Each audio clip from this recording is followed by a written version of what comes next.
तो ये क्वेश्चन है एनक्लेस सॉन्डर्स 8th एडिशन के chapter name haematology and oncology का question number 465। As a part of chemotherapy education, the nurse teaches a female client about the risk of bleeding and self care during the period of greatest bone marrow suppression, the nadir. The nurse understands that further teaching is needed if the client makes which statement. तो ये chemotherapy education से related question पूछा जा रहा है और इसमें Nadir period की बात हो रही है, मतलब जिसमें कि ग्रेटेस्ट बोन मैरो का सप्रेशन होता है। तो ऐसा कौन सा स्टेटमेंट पेशेंट आपसे बोले जिसमें उसको करेक्ट करने की जरूरत पड़ेगी, वापस समझाने की जरूरत पड़ेगी, तो ये बात हमको बताना है। तो पहले आप क्वेश्चंस को अच्छे से पढ़ लीजिए। अगर पढ़ लिया होगा तो अब हम इसके बारे में आपको सिखाते हैं। तो chemotherapy is the mixture of cancer destroying drugs. जैसे कि ये है हमारे पास कैंसर वाला सेल है, ये है इसके अंदर डीएनए, यहाँ पे है प्रोटीन। तो ये कीमोथेरेपी वाली ड्रग्स इस डीएनए पर एक्ट करती हैं, मतलब इसके जो सेल डिवीजन हो रहे होते हैं उसको ये स्टॉप करती हैं, सेल साइकिल को रोकती है, जिससे कि जो उसका डिवीजन होता है वो स्टॉप हो जाता है और कैंसर फर्दर डेवलप नहीं हो पाता, मतलब आगे नहीं बन पाता। तो ऐसी दवाइयों को हम लोग सेल साइकिल फेज स्पेसिफिक दवाइयाँ कहते हैं। लेकिन कुछ दवाइयाँ ऐसी होती हैं जो इस कैंसर सेल की प्रोटीन सिंथेसिस को स्टॉप करती हैं, जिससे कि इन सेल की डेथ हो जाती है। तो इसको हम लोग कहते हैं नॉन स्पेसिफिक सेल साइकिल।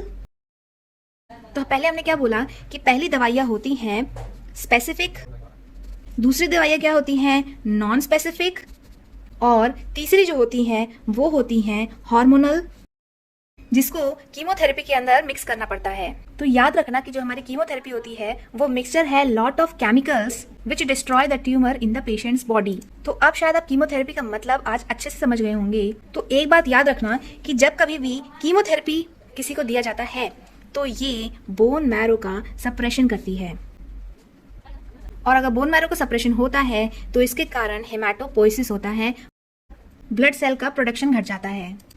तो अब जब ब्लड सेल घटा तो जैसे कि हमको पता है कि WBC घटेगा। WBC घटा तो सबसे बड़ा ये क्या करता है, ये इन्फेक्शन कॉज करता है, क्योंकि WBC ही हमको इन्फेक्शन से बचाता है। अगर यही घट गया तो ऑब्वियसली पेशेंट के बॉडी में इन्फेक्शन होने के चांस ज्यादा हो जाएगा।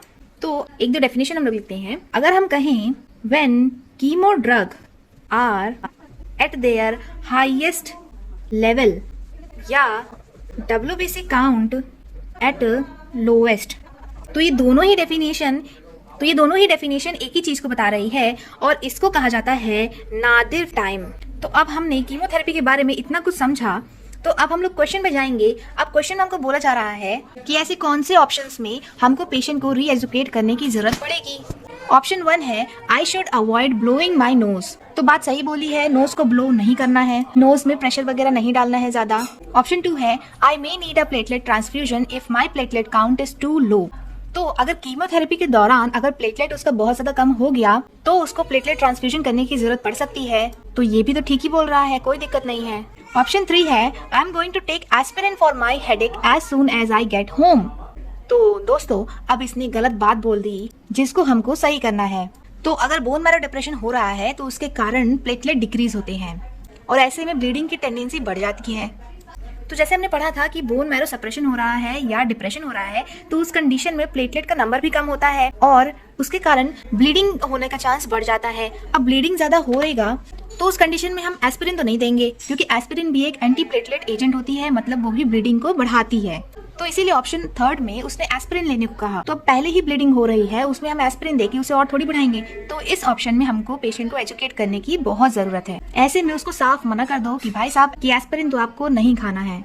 ऑप्शन 4 है I will count the number of pads and tampons I use when menstruating. तो ये बात बिल्कुल सही है, क्योंकि उसे बताना पड़ेगा कि कितना ब्लीड हुआ है। सो हमारा option 3 is the correct option for this question. और आप सबका भी आंसर आ गया होगा, बहुत अच्छी बात है। सो अब हम एनक्लेक्स का आंसर भी देखेंगे कि एनक्लेक्स की बुक में इसका क्या आंसर दिया गया है। आप इसको रीड कर सकते हैं। पूरी बुक की थ्योरी प्लस MCQ का एक्सप्लेनेशन पाने के लिए हिंदी में अच्छे तरीके से आप हमारे चैनल को सब्सक्राइब कर लीजिए। इस वीडियो को जितना हो सके उतना अपने ग्रुप वगैरह में शेयर करिए, क्योंकि जितना ये वीडियोस शेयर होंगी उतनी ही वीडियोस हम और ऐसे ही कंटिन्यू बना पाएंगे। So thank you so much for watching.